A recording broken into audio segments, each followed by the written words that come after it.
ஆடைகளுடன் let the celebrations begin. சென்னையில் விமானப்படையின் சாகசங்களை கண்டு வியந்த மக்கள் நிகழ்ச்சி முடிந்து வீடு திரும்ப பெரும் சிரமங்களை சந்தித்தனர்.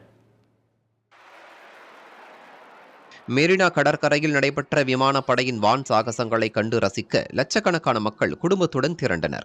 மிகவும் பிரம்மாண்டமாக நடைபெற்ற வான் சாகசங்களை கண்டு வியந்த பார்வையாளர்கள் நிகழ்ச்சிக்கு பிறகு வீடு திரும்ப முற்பட்டனர். சாகசங்களின் வியப்பிலிருந்து மீண்ட அவர்கள் சாலைகளை கடக்க முடியாமல் திரண்டிருந்த வாகனங்களால் கடும் அவதிக்குள்ளாகினர். காமராஜர் சாலையில் தொடங்கிய வாகன நெரிசல் சென்னையின் முக்கிய சாலைகள் அனைத்தையும் ஆக்கிரமித்திருந்தது.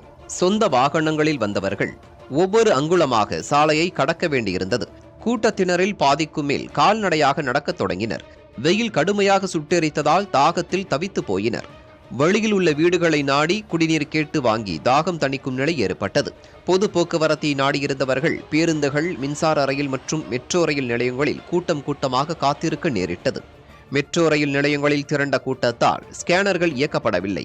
ஆனால் இது வழக்கமான கூட்டம்தான் என்றும் மக்களுக்கு பெரிய அளவில் பாதிப்பு இல்லை என்றும் சென்னை போக்குவரத்து காவல் இணை ஆணையர் மகேஷ்குமார் கூறினார்.